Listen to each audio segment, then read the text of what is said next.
Hi, it's Sherry here with Simon Says Stamp with an Autumn Thanks card inspiration using Simon Says Stamp exclusive dies and stamps. To start my card off, I have used the medium tag die and some Desert Storm cardstock. I have put a little bit of adhesive on the back of my tag and I'm just pressing it down on my work surface so that it doesn't move, and I'm using the little dotted line stamp image, and I'll be using Versamark ink. I'll just gently tap over the stamp and go over a couple times so I get really good coverage. And once I have that covered, I'll go ahead and cap off my ink and get ready to stamp onto my little tag. It's best if you get right on top of it so you can align it just perfectly onto that die cut. Once I have this stamped, I can go ahead and pop this off. I didn't mean to flip it, but I will now get out my embossing powder, and this is the Hero Arts white embossing powder, and I keep it in a container with a little spoon. And now I can just spoon up a little bit of the powder and tap off the excess once I've put it onto my tag, and I'll go ahead and rotate this around and get the rest of the tag covered.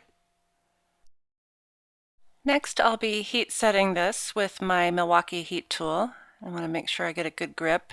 And it's also helpful if you go ahead and get your embossing powder put away so that you don't blow that around. And now I'll just go ahead and heat set with my heat tool.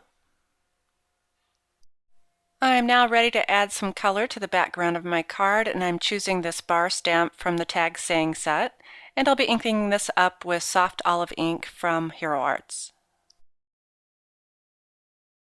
I have already used this stamp with another color, and so the ink color doesn't look like it's showing up very well, but you'll see once I go to stamp onto my cardstock here that it will be that soft olive color. And now I'm ready to get some alignment going on, and I can see that I didn't quite mount my bar onto my block straight. And I really want this to be straight because it will set the base for the rest of the stamping on this panel. I'll go ahead and press this down really well and make sure it's really solid, and there is the soft olive ink. And the tag will sit on top like that. My next stamping will be some dots, and this stamp is from the Nautical Borders set. It's a really great polka dot pattern. And I'll be stamping the dots in a vertical direction, and I'll be using the Just Rust ink. So I'll go ahead and open this up. And I'm not going to ink up the entire dot image. I'm just going to go down to a couple of those dots down on the bottom. These border stamps are full card length, and I don't want to run the entire length of the card. So once I have that inked up, now I can go ahead and line this up, and I'll be overlapping onto that bar.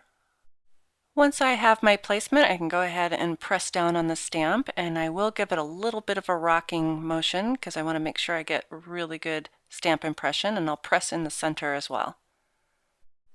And once I'm done stamping, I can go ahead and release that, and now you can see the frame that I'm creating to set around that little tag. I'm using the Lots of Dots stamp set to create some more interest onto my card, and I've chosen about a medium-sized solid dot to start off with, and I'll be using Pumpkin Pie ink. I like to stamp in sets of 3, and this will give me a nice triangle visual. And since I haven't used this dot yet, I do want to season it a little bit by stamping it onto some scrap paper first. And once I'm happy with that image, now I can go ahead and figure out where I want my first dot to sit. So I'll set it off to the right. And I can re-ink and stamp again up towards the top.